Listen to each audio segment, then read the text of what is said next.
Hi guys, ഇന്നീ മഴയത്ത് നമുക്കൊരു യാത്ര പോയാലോ? ഒത്തിരി നാളായി അച്ഛായി പറഞ്ഞ് കൊതിപ്പിച്ചു വെച്ചിരിക്കുന്ന ഒരു സ്ഥലത്തേക്കാണ് ഇന്നത്തെ നമ്മുടെ യാത്ര.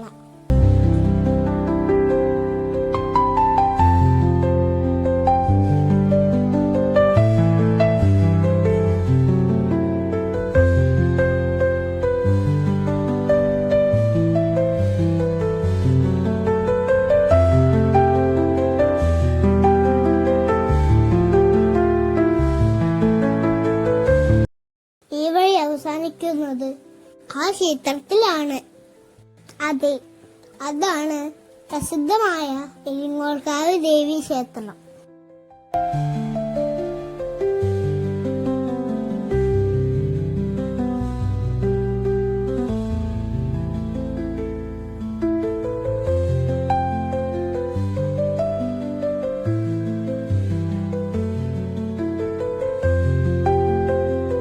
കേരളത്തിലെ കുന്നത്തനാട് താലൂക്കിൽ പെരുമാവൂരിൽ നിന്നും 5 കിലോമീറ്റർ ദൂരെ സ്ഥിതി ചെയ്യുന്ന ഒരു കാവാണ് ഇരിങ്ങോൾക്കാവ് അഥവാ ഇരിങ്ങോൾക്കാവ് ഭഗവതി ക്ഷേത്രം.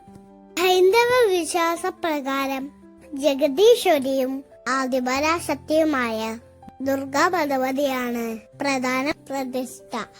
പ്രഭാതത്തിൽ മഹാസരസ്വതിയായും ഉച്ചയ്ക്ക് വനദുർഗയായും വൈകുന്നേരം ശ്രീ ഭദ്രകാളിയായും പരാശക്തി ആരാധിക്കപ്പെടുന്നു. കേരളത്തിലെ 108 ദുർഗാ ക്ഷേത്രങ്ങളിൽ ഒന്നായ ഇത് പരശുരാമൻ നിർമ്മിച്ചതെന്നാണ് ഐതിഹ്യം. എറണാകുളത്ത് നിന്ന് 35 കിലോമീറ്റർ അകലെ ആലുവ മൂന്നാർ റോഡിൽ കുറുപ്പമ്പടിക്കും പെരുമ്പാവൂരിനും ഇടയ്ക്കാണ് ഈ ഭഗവതി ക്ഷേത്രം സ്ഥിതി ചെയ്യുന്നത്. ചൊവ്വ, വെള്ളി, പൗർണമി, അമാവാസി, നവമി, അഷ്ടമി, നവരാത്രി, വിദ്യാരംഭം, തിക്കാത്തിക, മാസത്തിൽ 1-ാം തീയതി തുടങ്ങിയവ ദർശനത്തിന് പ്രധാനം. നാടിന് നടുവിലുള്ള ഈ അമ്പലം കാണാൻ ഒരു പ്രത്യേക ഭംഗിയായിരുന്നു.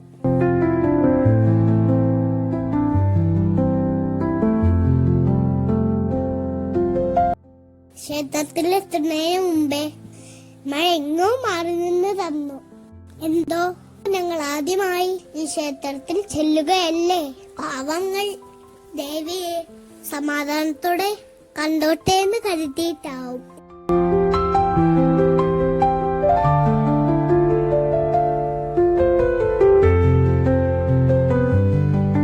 ഈ ക്ഷേത്രത്തിന്റെ ഐതിഹ്യം എന്താണെന്ന് അറിയാമോ? ഞാൻ പറഞ്ഞുതരാം. ദ്വാപര യുഗത്തിൽ അസുര രാജാവായ കംസൻ ദേവകിയുടെയും വസുദേവതയുടെയും 8ാമത്തെ പുത്രനാൽ വധിക്കപ്പെടുമെന്ന് അറിയുകയാൽ ഗർഭിണിയായ തന്റെ സഹോദരിയെയും ഭർത്താവിനെയും കാരാഗ്രഹത്തിലടച്ചു. 8ാമത്തെ പുത്രനെ പ്രതീക്ഷിച്ചിരുന്ന കംസൻ പക്ഷേ ഒരു പെൺകുഞ്ഞിനാണ് കാണാനിടയായത്.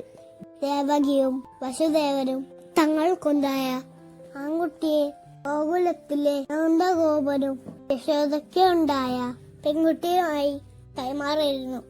എന്നിട്ടും കംസൻ ആ കുഞ്ഞിനെ കൊല്ലാൻ ശ്രമിച്ചപ്പോൾ ആ കുഞ്ഞ് കംസന്റെ കയ്യിൽ നിന്ന് തെന്നി മാറി ആകാശത്തിലേക്ക് ഉയർന്നു. ഒരു നക്ഷത്രം പോലെ തിളങ്ങി. സാക്ഷാൽ ദുർഗയായ ആ ഭഗവതി കംസന് ശ്രീകൃഷ്ണന്റെ ജനനത്തെ പറ്റി മുന്നറിയിപ്പ് നൽകി അപ്രത്യക്ഷയായി. ആ വെളിച്ചം ആദ്യം വീണ സ്ഥലത്ത് ഭഗവതി വസിക്കുവാൻ വന്നു എന്ന വിശ്വാസത്തിലാണ് ഇരുന്നോളുന്ന പേര് ലഭിച്ചു. മുമ്പ് ക്ഷേത്ര നടത്തിപ്പിന്റെ ചുമതല 78 ബ്രാഹ്മണ കുടുംബങ്ങൾക്കായിരുന്നു. ഭട്ടശ്ശേരി, മൊരോഴിയം, നാഗഞ്ചേരി എന്നിവ ഇതിൽപ്പെടുന്നു. 1945 അവസാനത്തോടെ സർ സി.പി. രാമസ്വാമി അയ്യരുടെ ഭരണകാലത്ത് ക്ഷേത്രഭരണം ഇവർ ദിവാൻ തിരുവിതാംകൂർ ദേവസ്വം ബോർഡിന് കൈമാറി. ഈ ക്ഷേത്രത്തിന്റെ ഉത്ഭവത്തെ പറ്റി കൃത്യമായ വിവരം ലഭ്യമല്ല. ഇവിടുത്തെ ഭഗവതിയുടെ പ്രതിഷ്ഠ സ്വയംഭൂവാണെന്ന് കരുതപ്പെടുന്നു. വിവാഹം, കെട്ടുനിറ, രാമായണ വായന എന്നിവ ക്ഷേത്രത്തിൽ നടത്താറില്ല.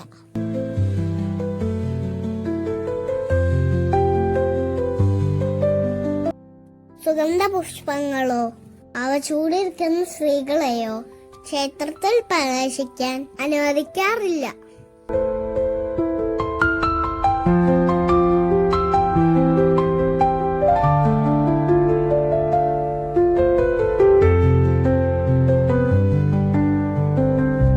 കാവിന് ചുറ്റുമുള്ള വൃക്ഷങ്ങളിൽ ദേവാംശം ഉള്ളതായി വിശ്വസിക്കപ്പെടുന്നു.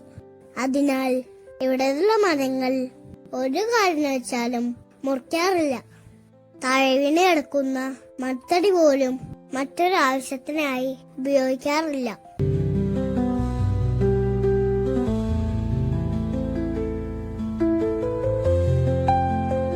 വൃശ്ചിക മാസത്തിലെ കാർത്തിക പ്രാധാന്യമുള്ള ദിവസമാണ്.